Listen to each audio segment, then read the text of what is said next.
comenzar con un nuevo libro, del cual ya les había hablado en algún momento, pero vamos a iniciarlo. Para comprender todo este asunto de la parte oculta de la relación padres-hijos, necesitamos hablar primero de los mecanismos de defensa. Estos son medios que utilizamos inconscientemente para afrontar las situaciones difíciles, distorsionando, disfrazando o rechazando la realidad, y así reducimos la ansiedad. Existe alrededor de 13 mecanismos de defensa. Sin embargo, para los fines de este libro nos enfocaremos en 3 de ellos: la proyección, la negación y la formación reactiva. De esta última hablaré en el capítulo 5.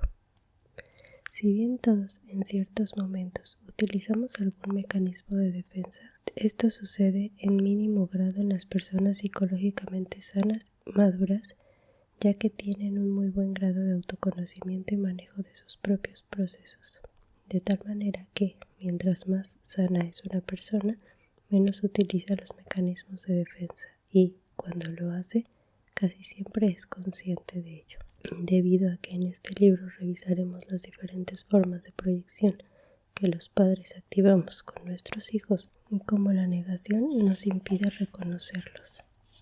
A continuación explicaré en qué consisten estos dos mecanismos de defensa, que son además muy interesantes. La proyección es el proceso de atribuir a otros lo que pertenece a uno mismo, de tal forma que aquello que percibimos en los demás es en realidad una proyección de algo que nos pertenece. Puede ser un sentimiento, una carencia, una necesidad o un rasgo de nuestra personalidad. Si bien la proyección es un mecanismo que puede ser activado ante cualquier persona, en este libro nos enfocaremos específicamente en la proyección en las relaciones con nuestros hijos.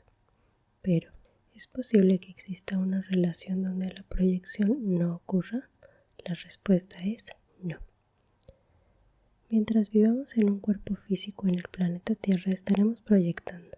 Sin embargo, este mecanismo de defensa no está mal en sí mismo, ya que puede ser un eficaz medio de autoconocimiento, pues los demás funcionan como espejos en nuestro cuerpo entero, que nos permiten ver nuestros rasgos funcionales y disfuncionales, lo cual sería muy difícil identificar de otro modo.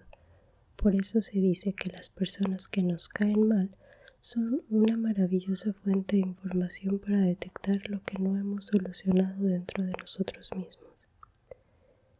Es importante mencionar que la proyección no solo aparece en un sentido negativo, es decir, no solo proyectamos en los otros nuestros conflictos de personalidad, sino también nuestras áreas de luz.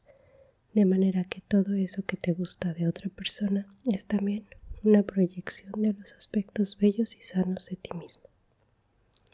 Las personas que critican constantemente, que en todo y en todos encuentran un motivo de queja, que perciben siempre el punto negro en el mantel blanco, tienen un gran desprecio por sí mismos, una sombra tan grande que constantemente la proyectan a su alrededor. Asimismo, quienes ven belleza, bondad y luz en otros están proyectando su propia luz, belleza y bondad. Otro mecanismo de defensa del que es indispensable hablar es el de la negación. Esta se refiere a la no aceptación de una realidad que puede ser externa, por ejemplo, algo que está sucediendo en la vida de las personas, o interna, como una necesidad, un sentimiento, un deseo o un rasgo de personalidad, los cuales resultan amenazantes y difíciles de reconocer. Lo primero que necesitas hacer, si quieres cambiar algo, es salir de la negación, ya que es imposible manejar lo que no aceptas ni conoces. ¿Cómo buscas solucionar un problema si te aferras a la idea de que dicho problema no existe? Salir de la negación y reconocer que hay algo que no funciona, que necesita ser cambiado, e incluso reconocer que a veces no puedes solo y que necesitas ayuda, es el primer gran paso, sin el cual no son posibles la curación y el cambio. Después de este paso, por cierto, quizás el más difícil, todo lo demás viene casi por añadidura. Pero, ¿por qué es tan difícil reconocer nuestros sentimientos mal llamados negativos? Los sentimientos no son negativos o positivos, simplemente son. Son como la envidia, el resentimiento, la ira o el miedo. ¿Por qué es tan difícil aceptar que tenemos un problema, que no sabemos cómo resolverlo y que tal vez estamos equivocándonos? Porque casi todos nosotros crecimos dentro de un sistema familiar, escolar y social en el que aprendimos que cometer un error es vergonzoso, así como tener un problema y no saber cómo enfrentarlo o necesitar ayuda. Todo esto lo vemos como signo de ignorancia, debilidad y por lo tanto preferimos ocultar para no sentirnos tontos, débiles o ignorantes. Estos sentimientos negativos que todos tenemos son tan mal vistos socialmente que aprendemos a reprimirlos, negarlos o distorsionarlos para ser aceptados por quienes nos rodean.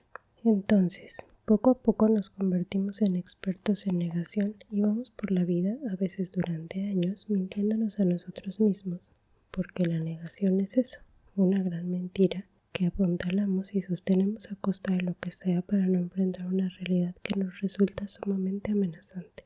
Otras importantes razones para mantener la negación son el miedo o la comodidad, ya que si reconoces que hay un problema, debes hacer algo al respecto. Aunque parezca increíble, muchas personas continúan en negación aún después de ver evidencias clarísimas del problema. Por ejemplo, ven a su hijo consumir drogas o su cónyuge tener una relación extramarital, o bien que su hija es víctima de abuso sexual de un familiar. Reconocer esto implica tomar decisiones muy drásticas, un divorcio tal vez, una ruptura de las relaciones familiares, una confrontación o, en pocas palabras, entrar en un proceso difícil para el cual no siempre se está preparado. Recuerdo casos drásticos a propósito de la negación, como el de una madre que, teniendo frente a ella a su hijo visiblemente drogado y alcoholizado, repetía sin cesar: «No está pasando nada, todo está bien». O aquel joven adolescente que presentaba comportamientos verdaderamente alarmantes, como robar en las calles de los vecinos, hurtar motocicletas y artículos en las tiendas. Al ser confrontado con esto, su padre argumentaba: «Son cosas propias de la adolescencia». Y la madre de una niña de 5 años que era víctima de abuso sexual por parte de su padrastro, aun cuando la niña había informado sobre esto repetidas veces a su madre, ella le respondía: «No puede ser, seguramente estás equivocada». Así es la negación. No es que estas personas estuvieran intencionalmente evadiendo la realidad, sino que en verdad no son capaces de verla, porque reconocerla implicaría tocar cargas enormes de miedo, de culpa, de impotencia y tener que tomar decisiones drásticas al respecto. En ocasiones lo que negamos no son realidades que están sucediendo, sino sentimientos o necesidades que por cualquier razón no podemos afrontar. Decimos entonces cosas como: «Claro que no me molesta, no me duele, no me importa», etc. Otra razón por la cual nos aferramos tan fuertemente a la negación es que creemos que no ver un problema o un sentimiento significa que éste se va, desaparece.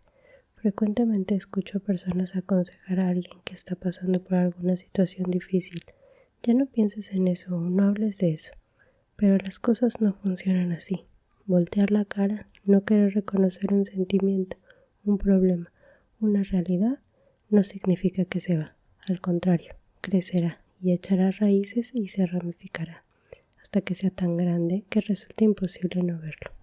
Entonces, solo hasta entonces, la solución o el cambio se harán inminentemente, aunque tal vez serán más complicados y difíciles. Existen problemas que empezamos como pequeñas y débiles ramitas y de tanto negarlos, de tanto no querer verlos, terminaron convirtiéndose en gigantescos árboles.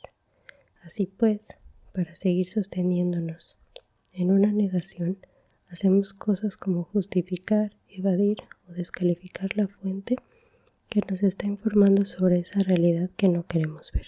Esa fuente puede ser una persona cercana, un libro, un conferencista, un terapeuta, un médico, un video, a los cuales descalificamos diciendo, no sirve, no es bueno, está loco, es un mentiroso, etc.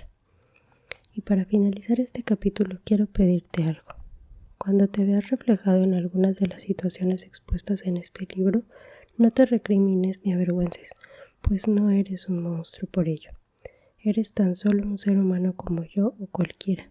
Estás haciendo lo mejor que puedes. Intenta ser un buen padre de la mejor manera que conoces, porque detrás de cualquier cosa que haces y dices estás genuinamente buscando la felicidad y el amor, aunque paradójicamente lo que haces y dices con frecuencia te aleja de estas metas. Posiblemente te veas reflejado no solo en un rol de padre, sino en un rol de hijo dentro de tu familia de origen, lo cual resultará verdaderamente útil e interesante para comprender mejor tu propia historia.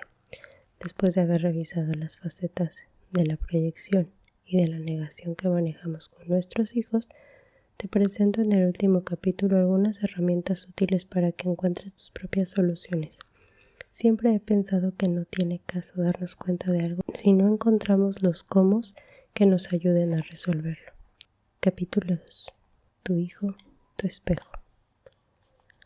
He explicado en el capítulo anterior el asunto de la proyección, porque es precisamente lo que de una forma inconsciente hacemos con nuestros hijos de cualquier edad. Proyectar. ¿Proyectar qué?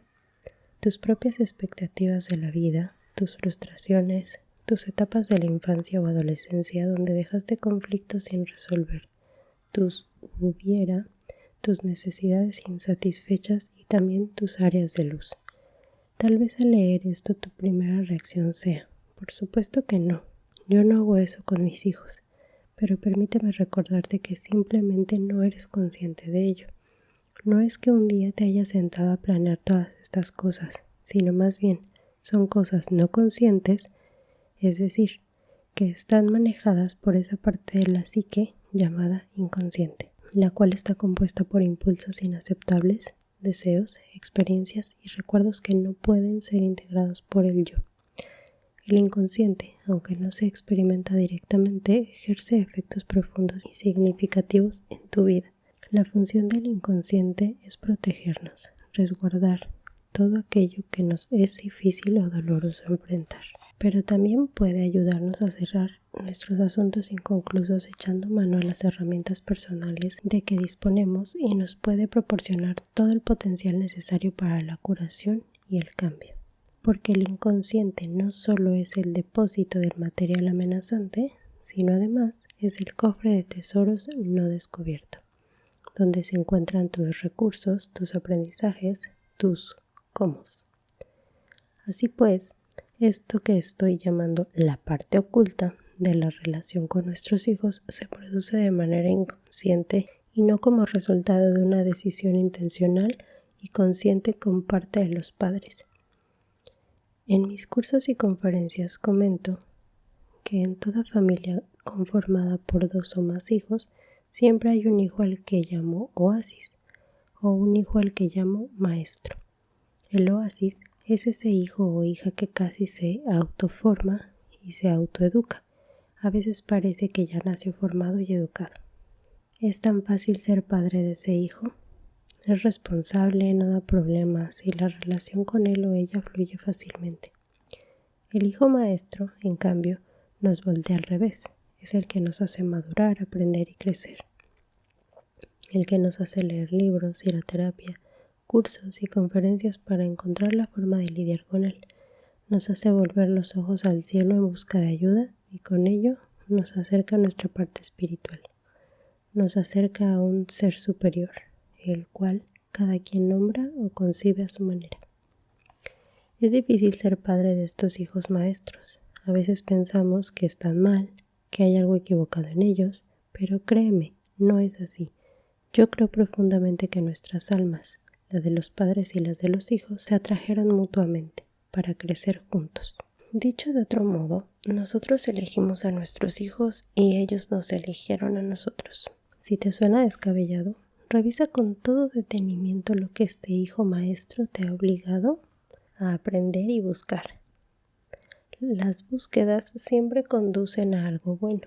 Con los hijos difíciles tenemos la mejor oportunidad de aprender, entre muchas otras cosas, el amor incondicional.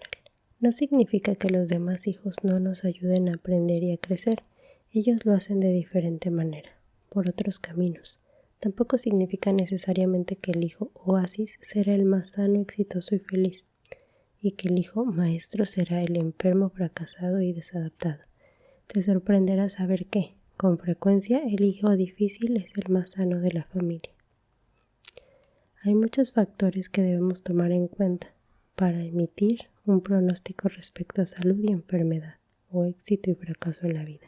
Incluso tendríamos que definir primero a qué le estamos llamando éxito, fracaso, salud y enfermedad. Nos limitaremos entonces a decir que lo que pasa en la infancia o adolescencia de un hijo no necesariamente determina lo que será su vida adulta. Comencemos ahora a explorar paso a paso cada una de las proyecciones inconscientes que en alguna medida los padres hacemos con nuestros hijos para que, después de darnos cuenta, podamos encontrar juntos nuevas formas de relación.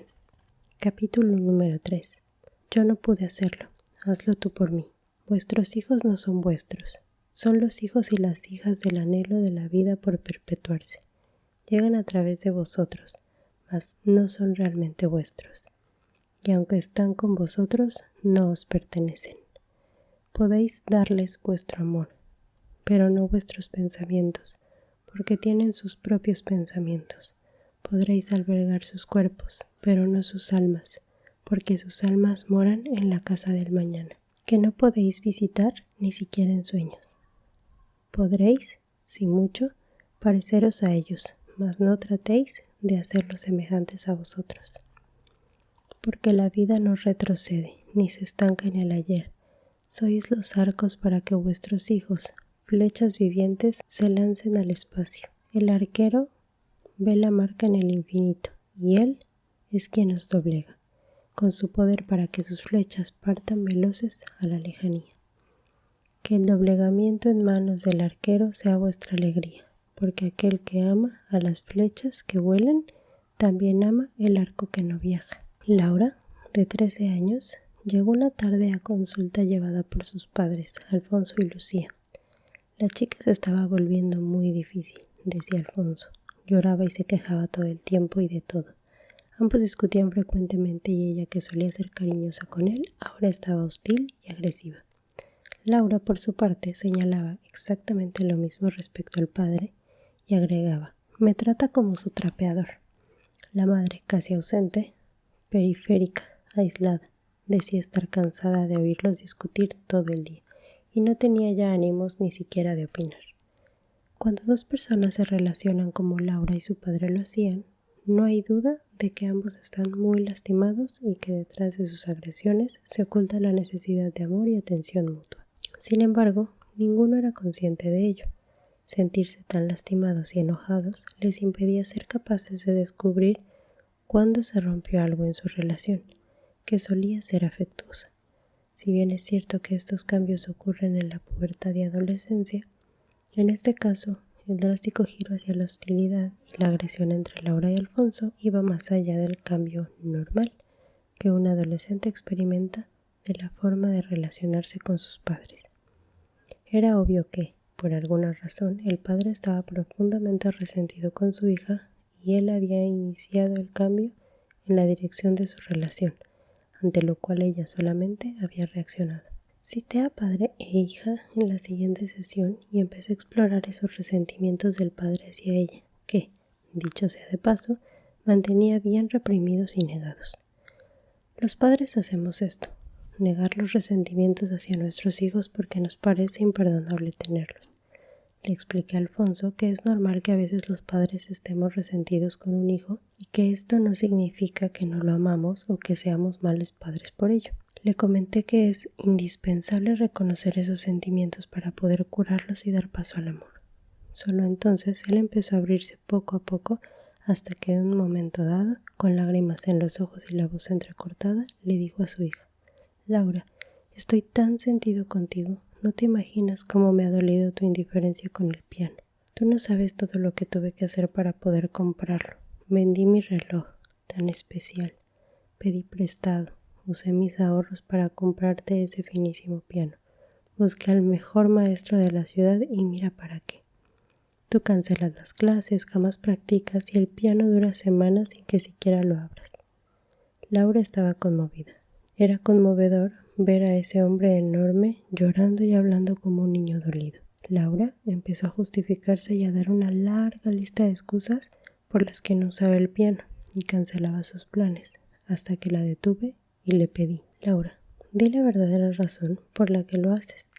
Di a tu padre qué sientes respecto al piano y a su interés en que aprendas a tocarlo. Ella, por su parte, reventó también en sollozos y le dijo: yo nunca te pedí un piano. Tú dijiste que lo ibas a comprar porque era un hermoso instrumento que te encantaría que yo tocara. A mí no me gusta, y te lo dije entonces. Simplemente no me interesa. Cuando paso junto a él siento un nudo en el estómago y no quiero ni verlo, porque me siento tan presionada por ti, tan culpable, porque sé el enorme esfuerzo que hiciste para comprarlo, pero yo nunca te lo pedí. No puedo tocarlo, no quiero tocarlo. Todavía en estos momentos Alfonso seguía percibiendo a su hija como una malagradecida, desconsiderada y tonta, porque no apreciaba algo tan maravilloso como era tocar el piano. Fue necesario trabajar un proceso individual con él para que comprendiera lo que estaba pasando, en un nivel muy profundo e inconsciente con el asunto del piano. Alfonso fue un niño pobre. Por muchos años deseó tener un piano y aprender a tocarlo, pero esto nunca sucedió. Ahora, como adulto, al comprarle el piano para Laura y contratarle al mejor maestro, inconscientemente trataba de llenar ese espacio que quedó vacío en su vida, o mejor dicho, quiso que Laura lo llenara por él. Con frecuencia los padres creemos que somos demasiado viejos para intentar algo o que no es correcto gastar tanto dinero en nosotros mismos. Entonces, sin ser conscientes de que esa es la razón, mostramos fuerte interés para que nuestros hijos hagan o aprendan ciertas cosas. Así, simbólicamente llenamos a través de ellos ese espacio vacío en nuestras vidas. Tales fueron las respuestas de Alonso cuando le cuestioné por qué no se daba la oportunidad de estudiar el piano ahora que ya era un adulto, pues no necesitaba que nadie se lo proporcionara, puesto que él podía hacerlo. Estas son, por cierto, unas de las hermosas ventajas de ser adulto. Reconoció también que compró el piano para su hija porque hacerlo para sí mismo habría sido un desperdicio, un gasto superfluo, innecesario e imperdonable entre los ojos de él y de su esposa. Solo pudo decidirse a pagar esas clases para él cuando reencuadramos el asunto imaginando que lo hacía para su niño interior, para el niño que un día fue y que todavía tenía tantas ganas de tocar el piano.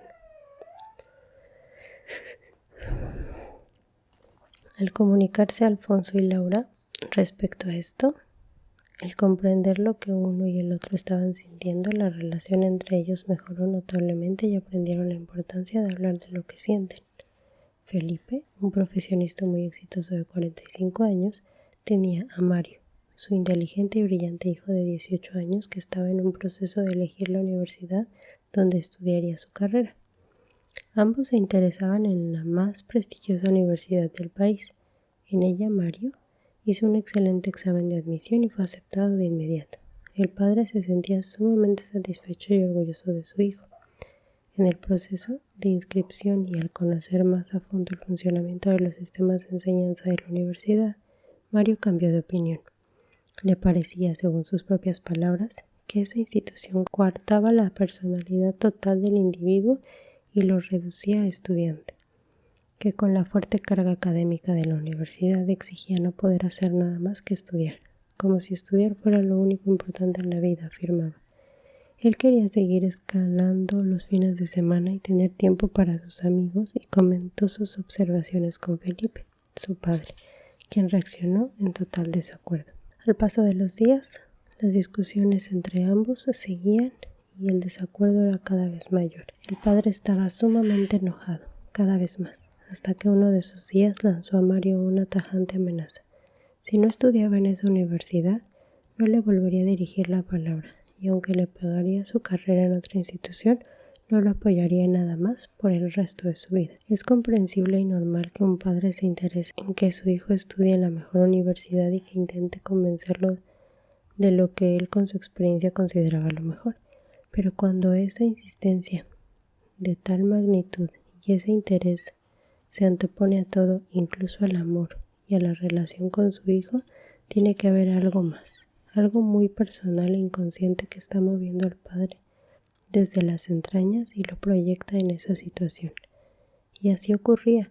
Cuando Felipe era joven, fue aceptado a duras penas en esta misma universidad.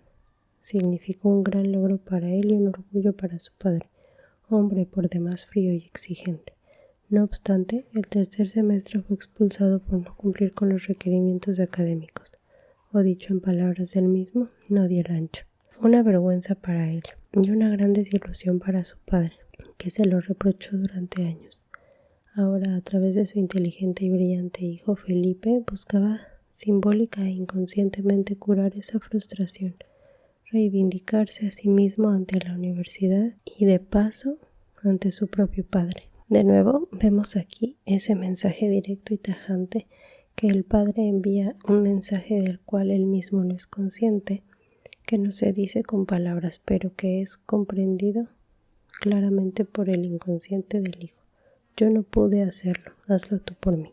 Estos dos casos muestran situaciones donde los hijos han sido fuertes para resistirse a la presión del padre, y aunque pudiéramos pensar que eso está mal, en realidad muestra una gran fortaleza interior. Estos dos casos muestran situaciones donde los hijos han sido fuertes para resistirse a la presión del padre y, aunque pudiéramos pensar que eso está mal, en realidad muestra una gran fortaleza interior y determinación de estos jóvenes para defender a capa y espada lo que quieren. Desafortunadamente hay casos como el siguiente, donde el hijo termina renunciando a sí mismo, convirtiéndose en lo que no puede ser, convirtiéndose en lo que no quiere ser, para ser esa extensión de su madre o padre frustrados. Ernesto tiene 28 años, sufre depresiones, atraviesa por una evidente crisis existencial y no le encuentra sentido a su vida. Es sumamente sensible y le encanta leer libros profundos, filosofar, pintar, escribir.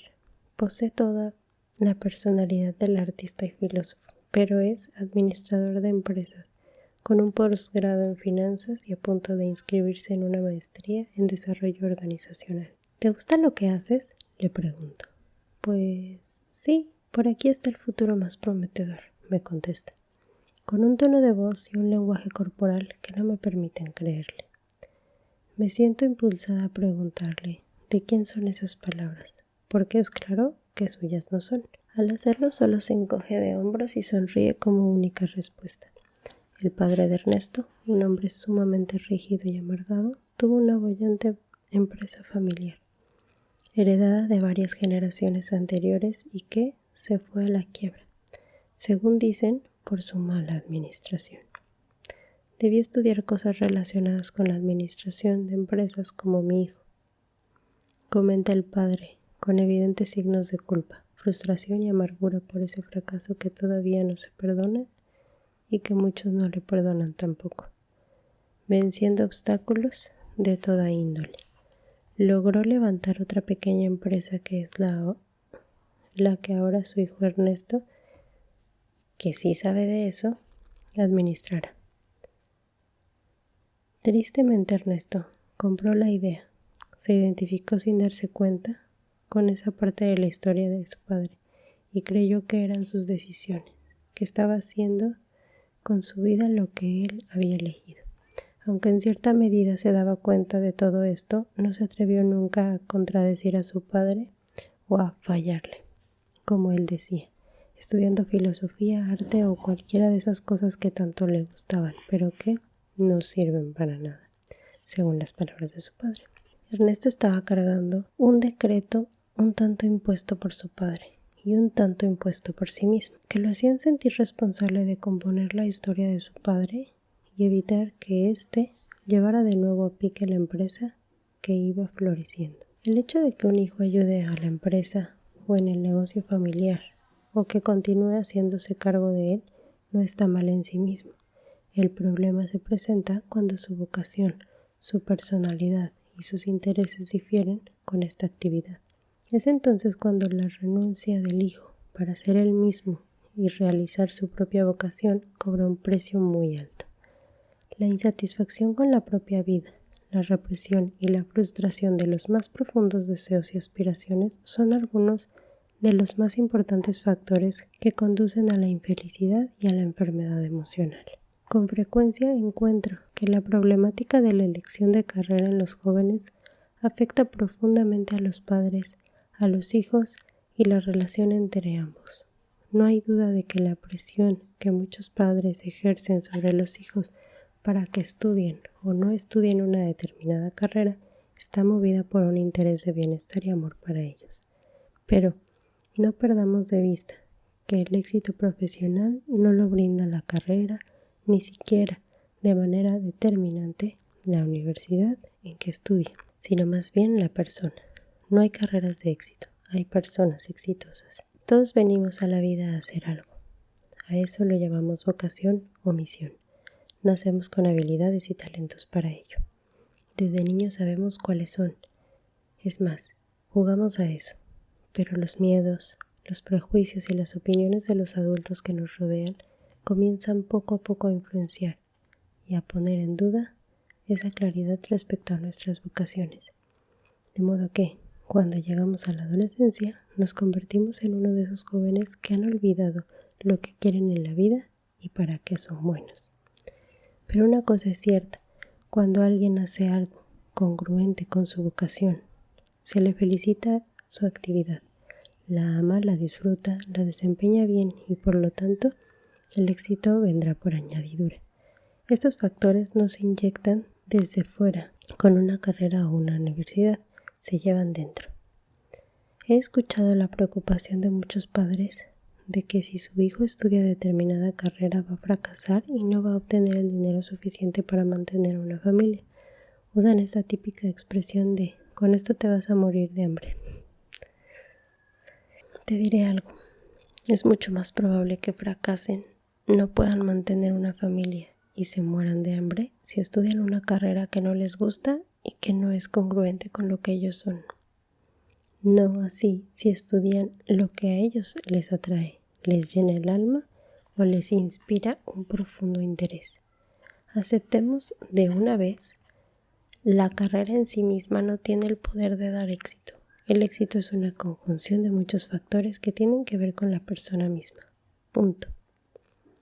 Es comprensible, aceptable y válido que algunos padres oscilen entre presionar al hijo para determinada carrera y luego pueden darse cuenta y corregir para después volver a presionar y así seguir sucesivamente hasta poder soltar. Pero algo que me indigna sobremanera son aquellos padres que retiran el apoyo, el amor y la aceptación a un hijo solo porque se rehúsa a estudiar o a dedicarse a lo que el padre desea. Otro caso que muestra claramente ese asunto de yo no puedo hacerlo, hazlo tú por mí, es el de la madre que deseaba tanto ser una famosa bailarina y las circunstancias a su limitada habilidad no lo permitieron, ha forzado a veces directa y en otras sutilmente por 12 años a su hija Katia, ahora de 17 años, llevándola 4 tardes por semana a clases de ballet.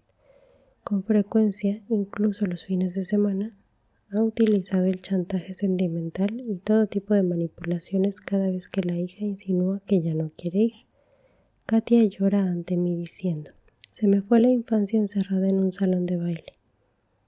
Al recordar cuando sus amigas de la escuela se ponían de acuerdo para salir en la tarde o en fin de semana y ella le decía, tú no puedes, ¿verdad?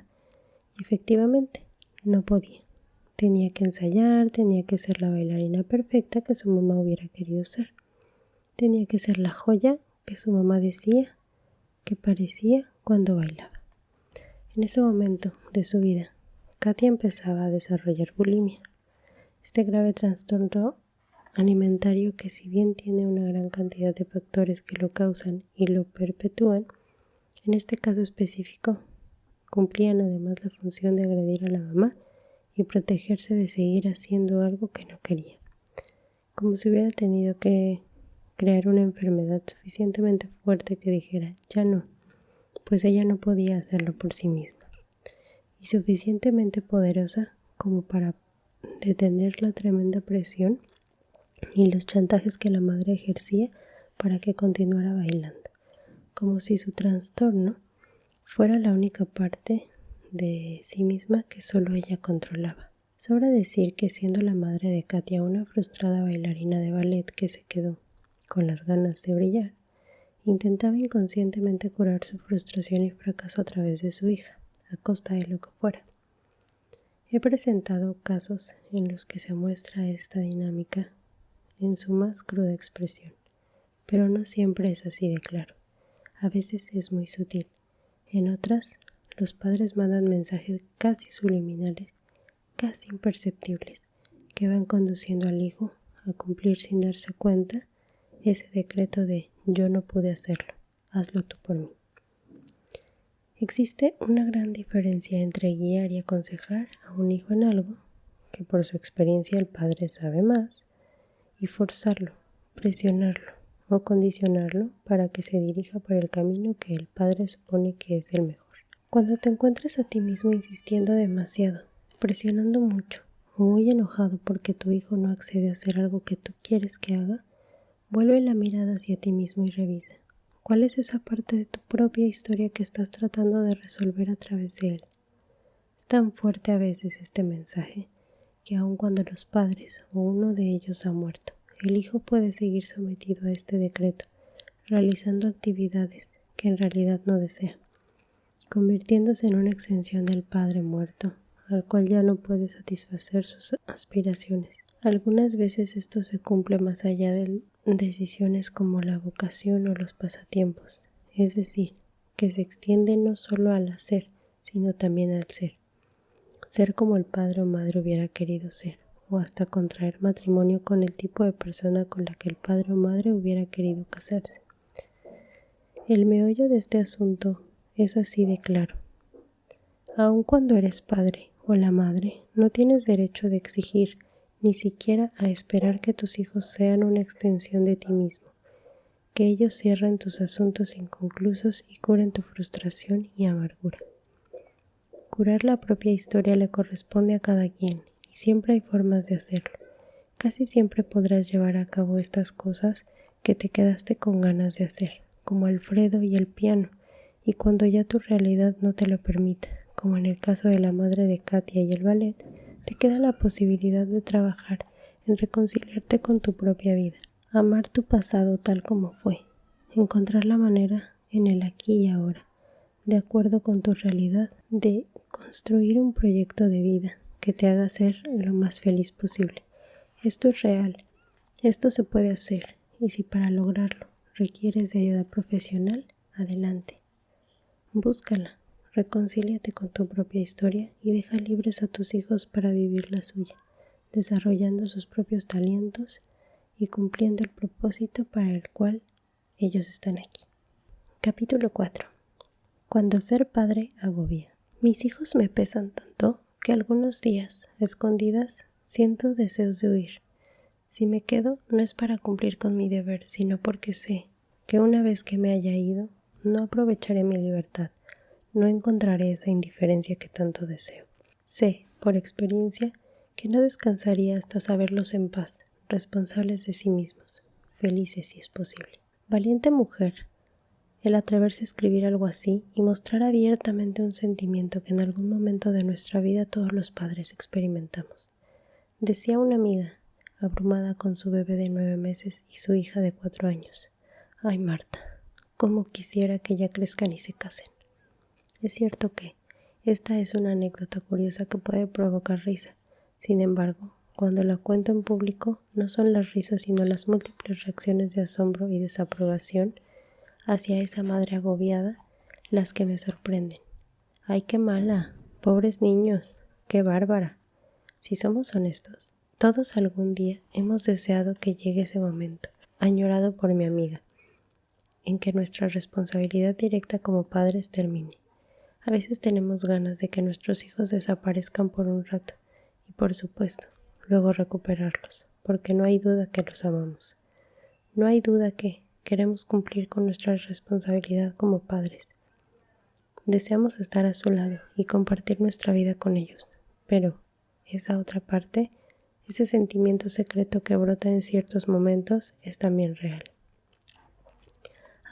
Si los padres habláramos de esto entre nosotros, si nos atreviéramos a expresar ante nuestros amigos esa sensación cuando estamos abrumados, si nos atreviéramos por lo menos a confesárnoslo a nosotros mismos, cuán rápido pasaría, cuán rápido podríamos sentirnos de nuevo serenos y en paz. ¿Por qué no lo hacemos? Porque el solo hecho de reconocerlo nos hace sentir malos, culpables y avergonzados, y además, si lo expresamos en público, somos criticados y juzgados. Esa es la realidad. Aun cuando cada uno de los padres que escuchan esa confesión como esta, aun cuando cada uno de los padres que escuchan una confesión como esta ha sentido lo mismo alguna o muchas veces, no se atreverá a aliarse al desnaturalizado padre que lo está expresando por miedo a ese duro juicio que se emitirá sobre él también. Ojalá los padres fuéramos más compasivos los unos con los otros. En general, los sentimientos de agobio de la madre tienen que ver con sus funciones, desde cuidarlos, ayudarlos con la tarea, atenderlos, hasta cocinar para ellos, limpiar, lavar, etc. Mientras que para el padre, con su función de proveedor. He tenido en mi consultorio una buena cantidad de madres y padres que me expresan su frustración, su desilusión y a veces su resentimiento, porque se sienten usados por sus hijos. Las madres se sienten tratadas como sirvientas y los padres como proveedores, afirmando que sus hijos, lo único que quieren de ellos es que cumplan lo mejor posible esa función. En una ocasión, un padre me confesó, avergonzado, que frecuentemente, en secreto, hacía cuentas de todo el dinero que le quedaría disponible para él si no tuviera que pagar escuelas, comida, ropa, etc. para sus hijos, y al mismo tiempo decía: siento culpa al pensar eso porque tengo la certeza de que sí quiero hacerlo, en verdad quiero mantenerlos, con todo mi corazón lo deseo porque los amo mucho. Y es cierto, el hecho de que la responsabilidad a ratos nos pese no significa que no deseemos cumplirla. Esto es uno de esos aspectos de la vida donde dos cosas que parecen contrarias coexisten, se tocan, se juntan y ambas son verdaderas. Pero, ¿qué sentido tendría poder hablar de estos sentimientos secretos sin sentirnos enjuiciados? ¿O para qué reconocerlo ante ti mismo si quizá te produzca culpa y vergüenza? La respuesta es así de simple. Cuando por mucho tiempo hemos negado y reprimido algún sentimiento, este va a buscar formas alternas de salir. Así son los sentimientos. Recuerda que no querer verlos no significa que se vayan. Y entonces desarrollamos ciertos rasgos, como una preocupación extrema por el bienestar de los hijos o un importante limitante miedo a que les pase algo. Si bien es normal que los padres nos preocupemos en cierta medida por el bienestar de nuestros hijos, no lo es cuando esa preocupación llega a grados en los que, por ejemplo, no les permitimos salir por el miedo a que algo les pase, o no podemos dormir mientras están fuera de casa, o vivimos en una constante angustia por todas las cosas terribles que les podrían pasar. Si le ponemos palabras a esa dinámica inconsciente, diríamos: no vaya a ser que la vida me tome la palabra y me los quite. Julia era madre de 3 adolescentes. Su preocupación llegaba a tal grado que cuando sus hijos salían de noche, ella entraba en una verdadera crisis de angustia que desaparecía por arte de magia en cuanto regresaban. Cuando Julia llegó a consulta, ya empezaba a presentar esa angustia aún en el día, ante hechos tan simples como que asistieran a la escuela, necesitando que ellos la llamaran al llegar o que se reportaran constantemente del lugar donde anduvieran para saber que estaban bien. Los hijos, por supuesto, se sentían abrumados por la preocupación de la madre y ella no podía controlarla. Cuando cuestioné a Julia respecto a cómo se estaba sintiendo en esos momentos de su vida con su papel de madre, ella contestó rápidamente, de la forma en la que lo hacen todas las buenas madres: muy bien, los quiero muchísimo. Ellos son lo más importante para mí. Al escuchar mi hipótesis de que su gran preocupación se debía a que estaba sintiendo rechazo por ellos o en ese momento de su vida estaba cansada y agobiada por ser madre de 3 adolescentes, tarea nada fácil, reaccionó justo como reaccionan las buenas madres. Por supuesto que no, Marta. Yo los quiero muchísimo. ¿Cómo voy a sentir rechazo hacia ellos? Dentro de su proceso terapéutico, llegó el momento en que Julia reconoció sus sentimientos y confesó que aún con todo ese amor por ellos, a veces pensaba que viviría más cómoda y tranquila si no hubiera tenido hijos, y veía con cierta envidia a su hermana soltera que viajaba con frecuencia. Cuando pudo reconocer, tocar, trabajar y reconciliar con esa parte de ella que guardaba esos sentimientos secretos y vergonzosos, su extrema preocupación disminuyó de manera sorprendente. Podía dormir tranquila cuando sus hijos salían, dejó de necesitar que la llamaran constantemente para saber si estaban bien y la angustia desapareció. Así de maravillosa es la verdad. Así de sorprendente es el cambio de sentimientos y comportamientos que podemos experimentar cuando los reconocemos. La verdad os hará libres. Y reconocerla no significa que hay que gritarla a los cuatro vientos para que el mundo se entere. Reconocerla significa que la expresas para ti mismo. Es una autoconfesión y solo si lo deseas la puedes compartir con otro ser humano. Sin embargo, a veces no basta con reconocer estos sentimientos y es necesario un proceso más largo y profundo para resolverlo. En otras ocasiones hay un componente orgánico en esta clase de angustias y es necesario recibir meditación. Lo que sí aseguro es que reconocer tus sentimientos de agobio ante tus hijos, en los momentos en que los sientes, te abre la puerta a la solución. Si lo deseas, trabaja con lo que te propongo en el capítulo 12 para sanar estos miedos. Ahora soy madre de dos veinteañeros y durante toda su adolescencia, tal como ahora, he intentado estar muy consciente de esos momentos en que me siento especialmente preocupada por ellos. Cuando empiezo a notar esos sentimientos en mí, de inmediato me exploro a mí misma y me doy cuenta de que estoy en una de esas etapas en que me siento abrumada por la responsabilidad de ser su madre. Lo reconozco sin enjuiciarme, con compasión y respeto hacia mí misma. Me digo cosas como, te entiendo, no es para menos, estos días has tenido muchas presiones, has estado trabajando mucho, además estás triste por tal cosa, o estás pasando por un fuerte síndrome premenstrual, o simplemente no estás de humor. Algunas veces decido hablarlo con una de mis queridas amigas que me comprende y me escucha, sin enjuiciarme. Sea como sea, siempre me sorprende lo rápido que recupero la tranquilidad y la confianza en la vida bondadosa y en la divinidad que protege a mis hijos donde quiera que van. Lo cierto es que los amo y sin duda quiero estar con ellos. Pues aquí voy a dejar esta lectura.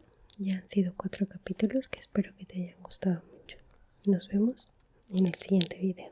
Bye.